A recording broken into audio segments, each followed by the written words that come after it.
Hello everyone and welcome once again to one more episode of 100 most important topics which are related to your prelims 2026. So welcome all of you to the YouTube channel of Drishti IAS. Hopefully you all are doing good and you all must be busy preparing for your prelims exams. So what is the topic today which we are going to discuss? So all of you must be aware of this topic. We are not going to talk about the tax policy with regard to the current tax policy and all. But yes, we will be discussing about the taxation system that is there in India. And when we are trying to discuss about the taxation system, then the first thing is that we will be discussing about the methods of taxation on goods. So here when we talk about the methods of taxation on goods, so you have how many methods? You have two methods of taxation on goods. The first method, it is ad valorem. The first method is what? Ad valorem. And the second method, it is the specific tax. Got it? So we are going to discuss first, in short, with regard to the methods of taxation on goods. The first one is the ad valorem and the second one is the specific tax. Now when we are discussing about ad valorem, then this word ad valorem, it is taken from the Latin word, and this Latin word means according to the value. What does it mean? It means according to the value. That means whatever is the tax which is levied, it is levied as the percentage of the value of that good. Just say, for example, if the price of the car is 1 lakh rupees, then 10% of the price of the car is what is referred as ad valorem tax. That is according to the value of the product. And whatever is the tax which is levied, it is levied as a percentage of the value of the tax, regardless of the quantity or the number of units produced. So that is, there is no significance with regard to the number of units produced. It is only in accordance with the value of goods. I gave you the example with regard to that of the car. And also in this particular case, the absolute amount of tax increases with increase in price of the product. That means if the price of the car will increase, then the absolute amount of tax will also be increased. So that is what is ad valorem tax. According to the value of the product, the percentage of tax which is levied, that is with respect to the price of the product and irrespective of the number of units produced. Now the second one is the specific tax. Very easy.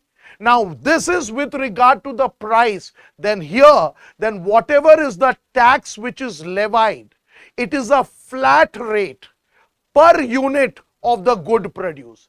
Flat rate per unit of the good produced. That means if one car is there, then the flat rate is what? 10,000 rupees. Or you can say 1 lakh rupees per car. That means if 10 cars are produced, then the specific tax is what? 10 lakh rupees.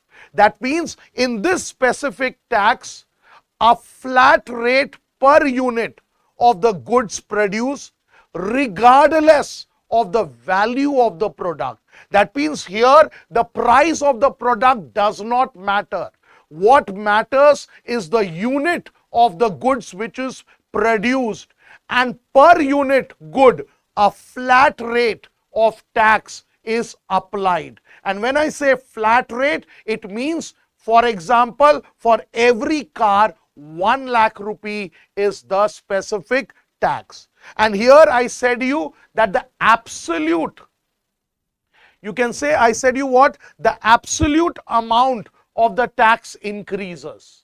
Absolute amount of the tax increases. But here what happens is that the tax revenue increases only with the increase in the number of units produced. So when the number of units is produced is increased, then the tax revenue will also increase, and if the number of units produced decreases, then the tax revenue will also decrease. So these are the methods of taxation on goods. It's clear to all of you. Am I right? Now, let's go to the next part, that is with regard to the methods of taxation. Now, we all know that there are 3 methods with regard to taxation. One is the progressive taxation, the second one is the proportional taxation, and the third one, it's the regressive taxation. Progressive, proportional, regressive. PPR. Progressive, proportional, and regressive. Now, what is this proportional taxation? Now, you can see this table. If you look at this table, everything will be quite crystal clear to you. What is happening in this table? The income level is increasing. What is increasing? Income level. But what about the tax rate? The tax rate is the same. So when the income level is 10,000, then also the tax rate is 10%. So what is the taxable amount? The tax which is levied, it is 1,000 rupees. But when the income increases to 1 lakh rupees, still the tax rate is the same and the tax amount also increases. So when we talk about proportional taxation, then it is the type of income tax where everyone pays same percentage of tax regardless of their income. That means whether your income is 1,000 rupees, whether your income is 1 lakh, whether your income is 10,000 rupees, regardless of your income, you are paying the same percentage of tax. So in other words, you can say that the tax is levied at the same rate for each individual irrespective of their level of income. And the tax rate, what happens, remains same, but the absolute amount of tax increases with increase in level of income. Remember it, whenever I am saying absolute value means there are 2 types of values, absolute value and relative value. Absolute value is always, you can say, exact value. But when I say relative value, then it is something with regard to comparison. So what happens? Here the absolute value is 1,000 rupees. Here it becomes what? 10,000. So proportional taxation is nothing else where the tax rate remains same irrespective of the increase or decrease in income, irrespective of the income level of the individual. So as a result, the absolute amount of tax, it will increase with the increase in income. This is proportional. The second one, I said you, it's progressive. Progressive means as your income will increase, your tax rate will also increase, just like the tax slabs which we have with regard to India's income tax. There is a tax slab which is there. You have 10 lakh rupees, no tax. Above 10 lakh rupees, 15%. Above 30 lakh rupees, 20%. So what happens? Here the income rate increases, so the tax rate will also change. As a result, the tax amount will also increase. So there is a direct relationship here everywhere. But what happens here? It is a system where the tax rate increases as the taxpayer's income also increases. That means if the taxpayer income will increase, today I am earning 1 lakh rupees, I have to pay 10%. That means I have to pay 10,000. Tomorrow I will be earning 2 lakh rupees, my increase in income, so my tax slab will increase 20%, so I have to pay 20,000 rupees. So the taxation system in which the tax rate increases as the taxable amount or the income level increases, and tax rate as well as the absolute amount of tax increases with the increase in income. So progressive is something with regard, see, I would say you always remember that India has two types of taxes, direct and indirect. Direct taxes, I would say they are referred as progressive. So do not confuse that with here. Here it's a type of taxation which we are talking about. And in this progressive taxation, the income level is increasing. As a result, the tax rate is also increasing, and also the tax amount or the absolute value or the absolute amount of tax, that would also increase. Okay? Then comes the regressive taxation. Regressive taxation is what? The income level is increasing, but the tax rate is decreasing. Income level is increasing and the tax rate is decreasing. That is fall in the tax rate with increase in the income. Your tax rate will decrease with increase in income. It's a type of inequality. That means a person with less income has to pay more tax, and a person with more income has to pay what? Less tax. That means if a person is earning 10,000 rupees and he is giving 1,000 rupees as a tax, then that is 10%. And if I am earning 1 lakh rupees and I give 5,000, so the absolute value of tax or the absolute amount of tax is increasing. But what is 5,000 of 1 lakh? It is just 5% less. So that's why it's what? Regressive taxation. That means fall in tax rate with increase in income. So the tax liability of the taxpayer, it decreases with increase in his income. So whenever there is an increase in the income of an individual, his tax liability will what happen? Decrease. Or in other words, you can say individuals with lower income, they pay higher percentage of their income in taxes as compared to those with higher income. Got it? So, and a person who has lower income and a person who has higher income. Okay? If you look at the absolute amount, if I hide this, this particular thing, I hide it. If I'm hiding this, then what do you think? You think that, oh, this is 1,000, this is 5,000. So the absolute amount is more. But no, look at the percentage. The percentage is what? The person having lower income, he's paying more percentage of his income as a tax, and the person who has more income, he has less percentage of his income as the tax liability. Got it? So when we talk about the three methods of taxation, it's progressive taxation, regressive, and as well as proportional taxation. Once again, let's revise it quickly. Proportional representation, your income will increase, but your tax rate is what? Tax rate is same. Income will increase, but your tax rate is what? Same.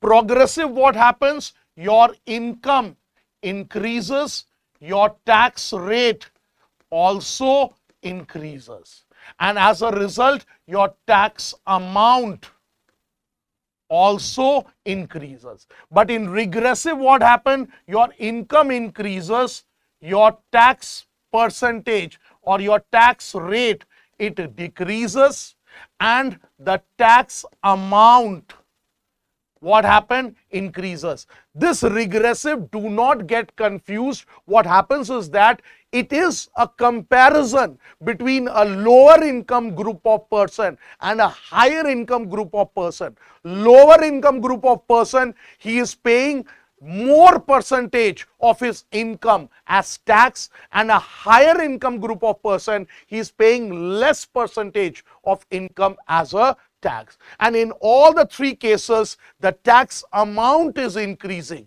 There is nothing with regard to the tax amount. But here, what we are doing is that we are trying to see the relationship between the income level as well as the tax rate, which is there in percentage. Got it?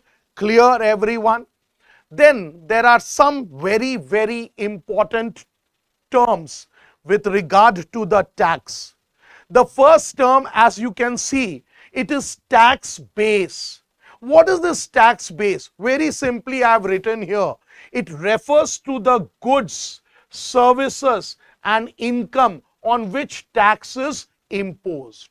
So tax base is nothing else, but you can say that it is the total value of goods, services, and income.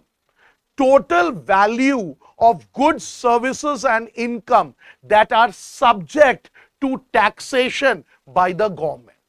That means the total value of goods, services, and income that are subject to taxation by a government, that is referred as tax base.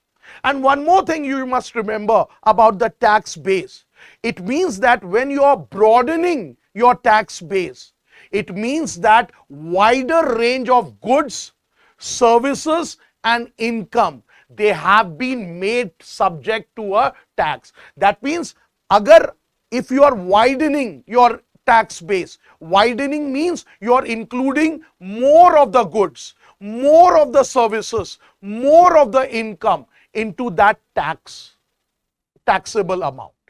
Got it? So tax base is nothing else but the total value of goods, services, and income that are subject to taxation by the government. Then the second one, it is the tax incidence. When I say tax incidence, then it shows the entity on which the tax is imposed. Now, for example, if I give you the example of direct tax. Direct tax, what is the tax incidence? Incidence here means the source of tax. Who is the one who is the source of the tax in direct tax? It is the one who has the liability to pay the tax. That means if the direct tax, for example, income tax, whatever income I am earning, I will be the one who will be liable to pay the tax. So that is what is the tax incidence. The tax incidence or the source, it is on me.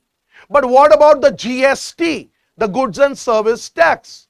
The goods and service tax is on the goods and services which we are purchasing. Now the GST is on the service provider. But instead of that, the service provider collects it from us and gives it to the government. For example, if you are sitting in a restaurant having a food, then the GST on that food or the service tax on that food is on the restaurant owner. But what the restaurant owner does, he shifts his liability to the person, to the consumer. So the consumer now pays that GST to the restaurant owner and the restaurant owner pays it to the government. So that is what is tax incidence. That is the source. Like for example, we say the sun is the source of light. So from where the light is coming? From the sun. So in the same way, from where the tax is coming, who has the liability to pay the tax? That is what is referred as tax incidence. Clear, everyone?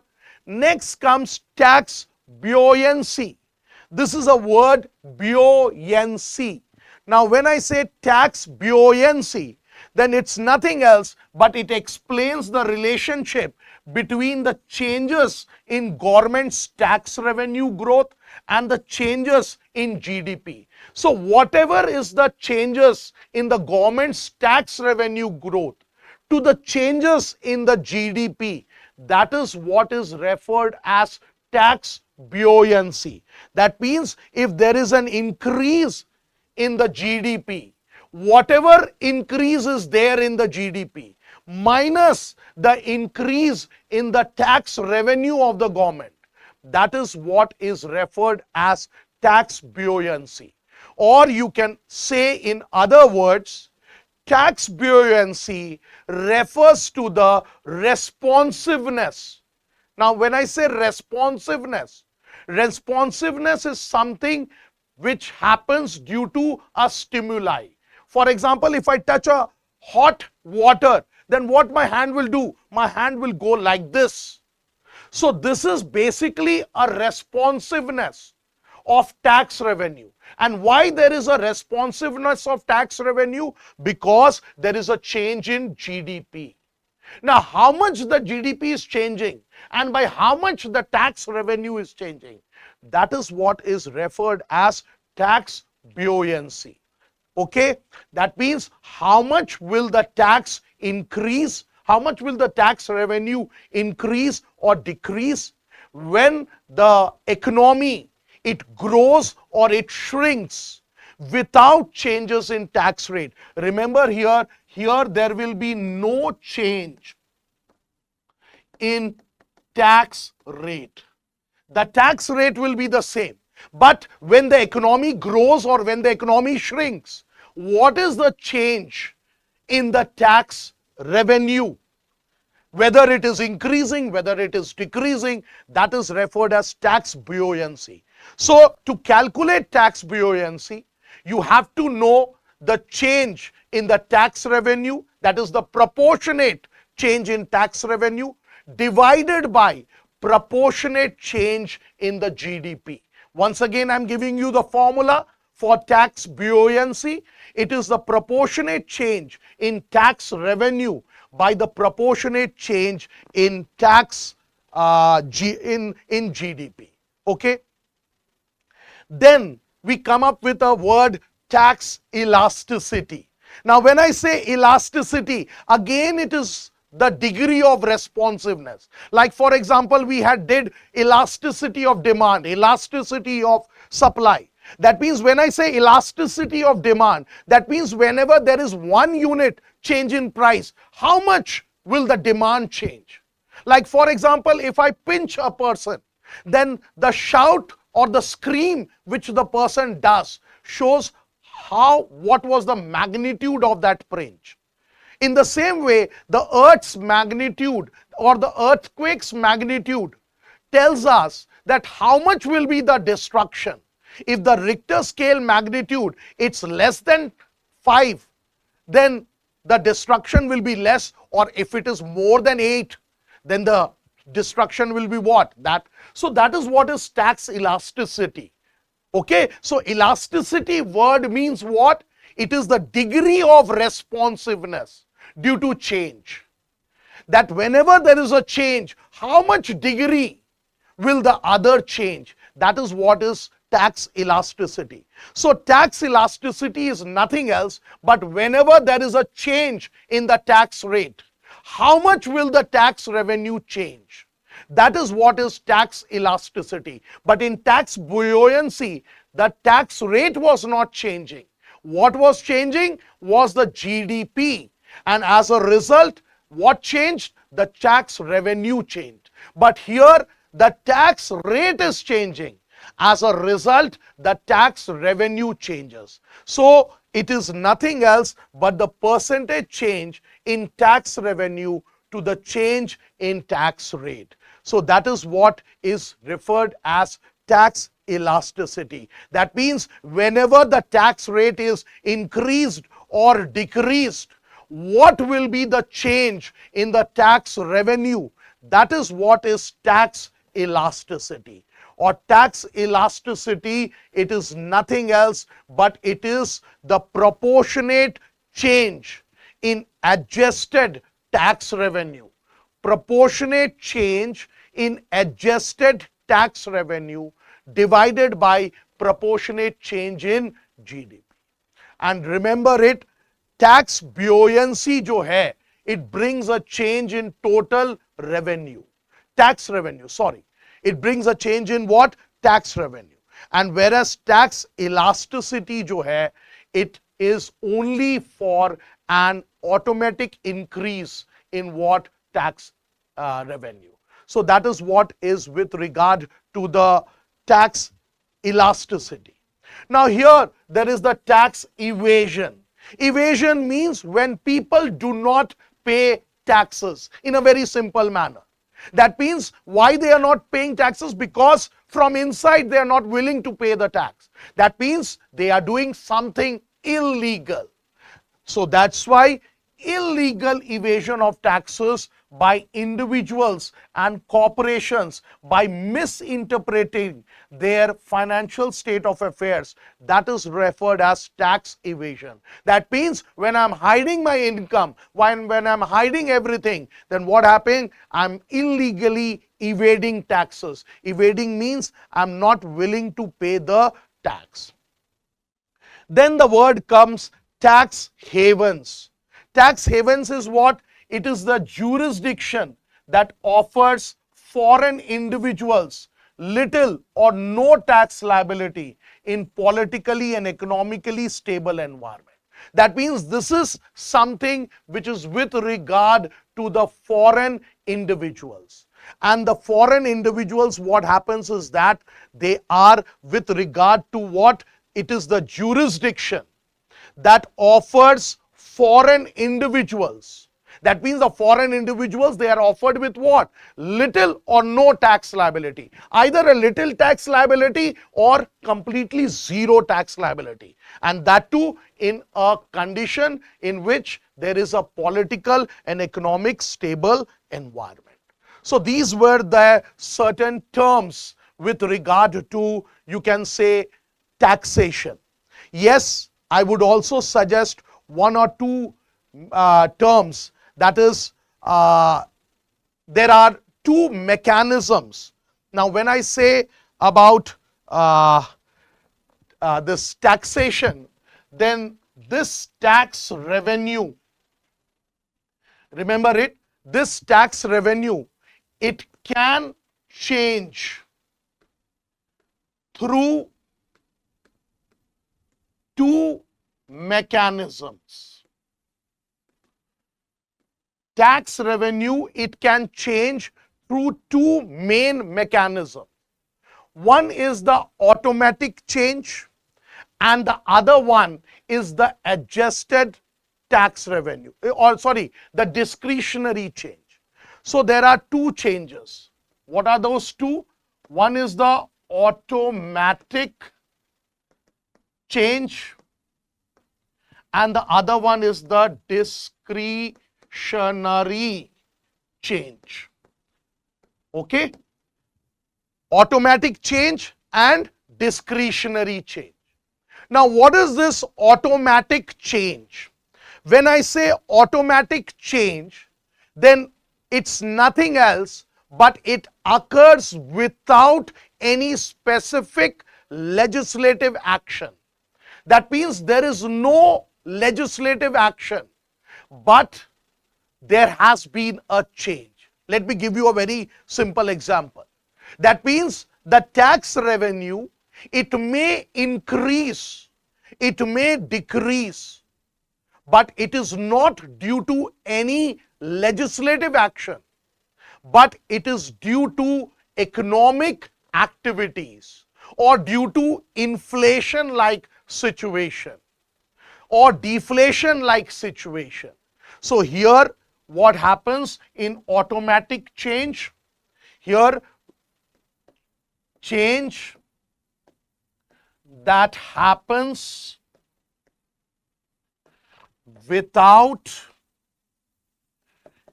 any specific legislative, ठीक है, without any specific legislative action. Okay, and this change, it is happening because of change in economic activities, because of change in inflation, deflation, or something like that. What about discretionary change? Discretionary change, there is a change in tax revenue, but it is because of the deliberate policy or the deliberate decision which is taken by the government. That is due to the deliberate policy or decision by the government. ठीक है, इसका मतलब here the tax revenue is either increasing or it is decreasing because of change in tax rate, not because of any change in economic activities or not because of inflation or deflation, but because of change in tax rates. That means either new tax rates will be introduced by the government or the old tax rates will be reduced, and this can only be done through the legislature. So legislative actions are being taken. Okay, got it? Now, once again, I'll tell you one more thing. ATR. ATR is nothing else but it is adjusted tax revenue. What is ATR? Adjusted tax revenue. Now, this adjusted tax revenue, what is this? Do you know? Yes, come on, comment it on the comment box. If you know about this ATR, just comment it on the comment box. Okay?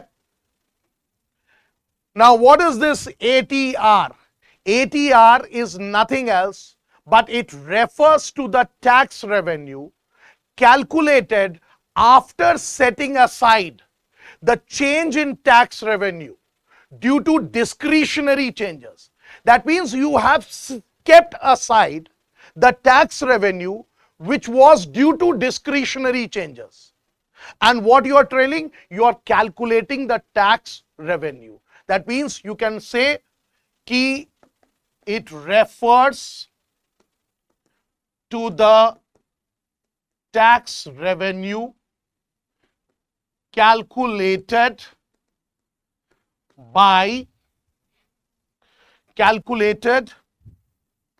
after setting aside, ठीक है, after setting aside the change in tax revenue due to discretionary change. So this is what is adjusted tax revenue. Got it? This is what is what? Adjusted tax revenue. And when I gave you the formula for tax elasticity, I did say you that it is the proportionate change in adjusted tax revenue divided by proportionate change in what? GDP. Got it? Divided by proportionate change in what? GDP. Okay? Now, do you know this term? What is this? Laffer, Laffer curve. Does anybody know about it? I can say most of you know about it. Most of you must know about it. What is this Laffer curve? First of all, it was invented by whom? Arthur Laffer. Who was the individual? He was referred as Arthur Laffer. Okay, got it? Arthur Laffer. Now this Laffer curve, it basically is showing what? It is showing relationship. That is, shows relationship between tax rate and tax revenue. Got it? Tax rate and tax revenue collected by the government. So the relationship between tax rate and tax revenue collected by the government, that is what is Laffer curve. And remember it, this Laffer curve, its shape is not upward sloping or downward sloping. Rather, it is like this. That means its shape is inverted U-shaped. Its shape is what? Inverted U-shape. And when in this Laffer curve, a 0% tax rate is there. That means whenever there is a 0% tax rate, then the government is not collecting any tax. The government does not have any tax revenue. 0% is the tax rate. So what will be the tax revenue? The tax revenue will be 0.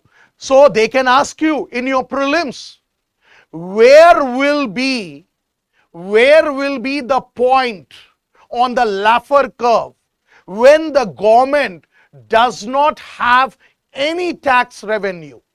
Again, I am saying, where will be the point on the Laffer curve when the government does not have any tax revenue? Is it in the right side or the left side? Always remember, it will be in the left side of the leftmost side of the Laffer curve.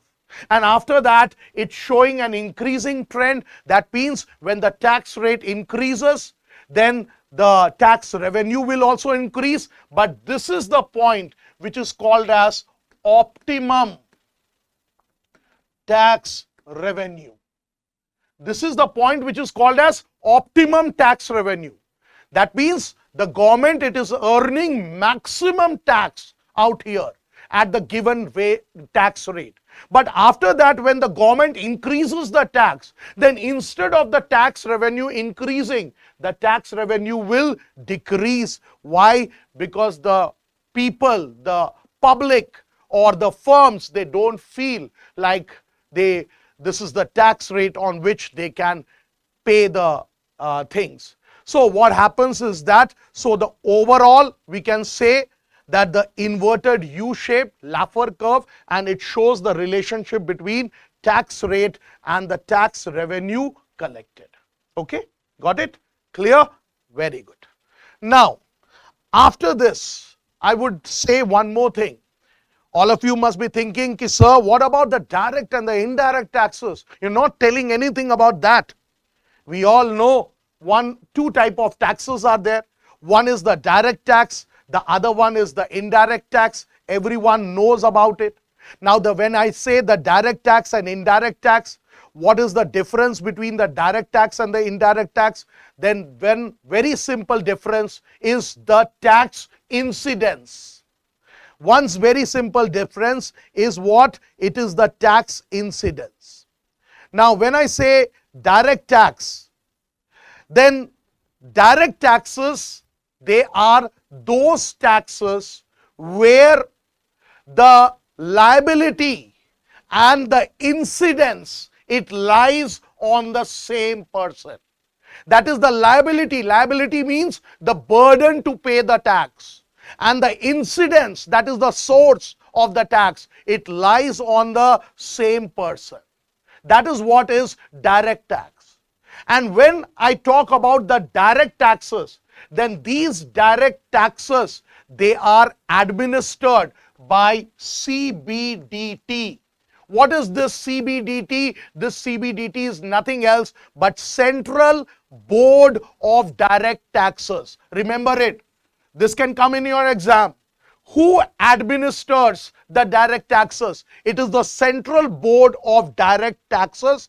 And this Central Board of Direct Taxes is a part of the Department of Revenue under the Ministry of Finance, which is, you can say, administering the direct taxes. And direct taxes, the source and revenue lies on the source and incidence, or the incidence and the liability, they lie on the same person.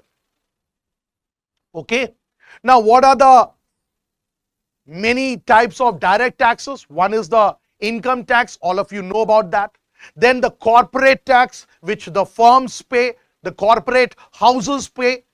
And then there is the minimum alternative tax. I'll tell you about that, MAT, minimum alternative tax. And also the securities transaction tax. So these are the type of direct taxes. Now you must be thinking, sir, what about the wealth tax? What about the other taxes and all? So please remember that जो wealth tax होता है, it was a direct tax. It was, matlab wealth tax, I should say you one thing, it was introduced in 1957. Okay, that means it was levied on what? It was levied on your net wealth assets, whether it was individual or joint or something like that. But this wealth tax, it has been abolished as a direct tax in the year 2015. So from the year 2015, wealth tax is no more a direct tax. In the same way, there was a direct tax referred as estate duty. Estate duty, it was introduced in 1953, and it was with regard to your total property which was passing on the death of a person. So that estate duty, it was abolished as a direct tax in the year 1985. So wealth tax, estate tax, they are no more direct tax. In the same way, capital gain tax. Capital gain means if you are having any profit or any gain with regard to the sale of capital assets, so that was referred as capital gain. That means you have a capital asset, you sold it, and because of that selling, you had profit, you had gain. So that was referred as capital tax. So on that capital assets like land, building, house, jewelry and all, so these are referred as what? These are referred as capital gain tax. And these capital gain tax, these can be on short-term capital assets. Short-term capital assets means those assets which you are owning not more than 36 months or less than that. And what about the other? That is the long-term capital assets. That is for more than 36 months. Okay. Now the criteria, it has been changed. It has come to 24 months. So the criteria now has come to 24 months. So that you have to remember. Okay. So these are the type of taxes. Now what about the indirect tax? Indirect taxes, they are those taxes in which the incidence and the liability, they lie on two different persons. Incident and liability, they lie on what? They lie on two different persons. And these indirect taxes, they are administered by the Central Board of Indirect Taxes and Customs. What? Central Board of Indirect Taxes and Customs. And what happens? This is also under the Department of Revenue and all. And please remember, indirect taxes, they are regressive in nature, whereas direct taxes, they are progressive in nature. That means when you are going up the income ladder or when you are going up your corporate ladder, then what happens? The direct taxes, they increase. But the day your income stops, the direct tax also stops. So it is progressive in nature. But here it is regressive. Regressive means low income group of people, they have to pay more percentage of their income as tax. And low income group, they have to pay more percentage of income as their tax. And on the other hand, those individuals who have high income, they have to pay less percentage of their income as tax. Or in very simple words, I would explain you, whether a rich person is going to a restaurant or whether a poor person is going to a restaurant, they have to pay that tax. That means irrespective of their income, irrespective of their equality status, they have to pay the tax. So that means this particular tax, indirect tax, it is based on inequality of percentage of income being taken as tax. As a result of what? It is regressive in nature. And whenever there is an increase in indirect tax, it leads to inflation. Why? Because indirect taxes are always added to the price of the product. Indirect taxes, they are always added to the price of the product. So that means that when indirect taxes increase, then the price of the product also increases. As a result, inflation happens. But what about the direct taxes? Direct taxes actually check inflation or deflation. Direct taxes, how do they check? That means whenever the direct taxes are increased, for example, if my income is 1 lakh rupees and the direct tax is 10,000, that means direct tax is how much? 10%. So 10,000, if you remove, how much is my personal disposable income? That means that part of the income which I can spend and save, it is 90,000. But now if the direct taxes increase to 20%, that means I have only 80,000 to dispose. That means my purchasing power is affected by the direct taxes. By direct taxes, my purchasing power is affected. And because my purchasing power gets affected, as a result, we can check inflation or deflationary situations with regard to direct taxes. Now, that is what. So direct taxes is nothing else but it is with regard to the tax incidence or the tax burden on the same person. Rise in direct taxes, lower in disposable income, and as a result, inflation also gets lower. Now, what about the indirect taxes? As I said you, indirect taxes, they are administered by whom? They are administered by the Central Board of Indirect Taxes and Customs.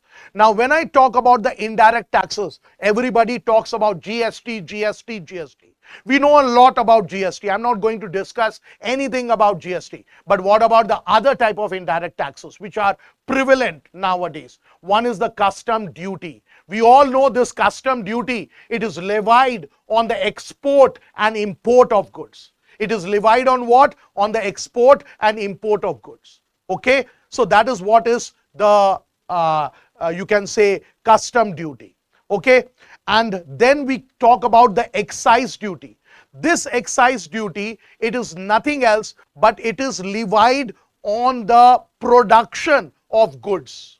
That is the manufacturer. It is levied on the manufacturer. And in India, the excise duty is levied on alcohol products, on petroleum and all. And it is all with the state government. You can see that the state it has given most of its indirect taxes. But when it comes to the excise duty, it says no, no, no, no. This is the major part of our income. We are not going to put it into the GST tax. Why? Because this is the tax which the state or which the government takes from the producers. And that too on the production of the goods, not on the sale of the goods. It is on the production of the goods. So that is what is excise duty. Okay, that is what excise duty. Then we have the value added tax, that is the VAT. Okay, it is also an indirect tax. Okay, that means we can say that this particular value added tax, it was various committees, they have recommended this value added tax.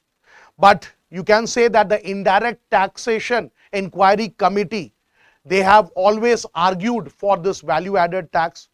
Okay. So we can see that value added tax, they were introduced in India by all states and union territories. But except the Union Territory of Andaman and Nicobar and Lakshadweep, they do not have this value added tax. Okay. So that is what we can say with regard to the indirect taxes and all. Okay. And yes, one more thing I want to say, that I did tell you that we are going to discuss with regard to MAT. What is this MAT? MAT stands for Minimum Alternative Tax. What is this? Minimum Alternative Tax.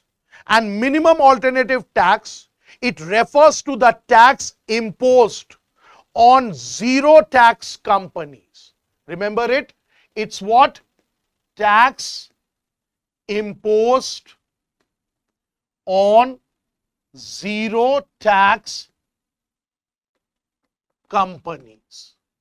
Okay, so it is the tax imposed on zero tax companies. And those zero tax companies which can escape the corporate tax net, or they can pay very low taxes, and that too by using provisions of exemptions, deductions and incentives. Okay, so that is what is MAT, that is minimum alternative tax. And this is imposed on what? Again I am saying, on zero tax companies. And these zero tax companies, they escape corporate tax net, or they pay very low taxes by using the provisions of exemptions, deductions, incentives and all. Then the second one is AMT, that is alternative minimum tax. And this alternative minimum tax, it is similar to minimum alternative tax, but this is imposed on commercial establishment. Okay, this is imposed on commercial establishments. Okay, this is imposed on what? This is imposed on zero tax companies who are either paying no corporate tax net, or they are paying very low tax, that too by using provisions of deduction and all. But when I say alternative minimum tax, both of them are same, but this is imposed on commercial establishments other than companies, that is like partnership firms and all. Okay, so that is what is there. And also there is a GMT. Now do not say me that, sir, it is Greenwich Mean Time. Sorry, it is a global minimum tax. It's a global minimum tax, and it is proposed by the International Tax Policy. That means they have established a floor on the corporate tax rate all over the world. That is, a floor rate has been established. So that is what is global minimum tax. And this ensures that the multinational companies all over the world, they are going to pay a minimum level of tax regardless wherever they are operating in the world. Okay, regardless of wherever they are operating in the world. Okay, got it? So this is what we have to do in this particular taxation system. Hopefully everything is clear to all of you.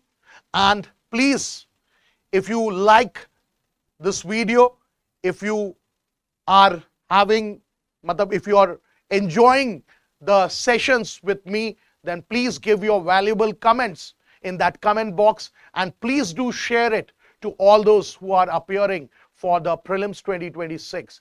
So looking forward with one more video, and it will be all about your national income accounting. Thank you so much, and see you in the next video. Till then, goodbye, and take care of yourself and work hard. Thank you. For more informative content, like, share and subscribe, and do not forget to press the bell icon to get the notifications.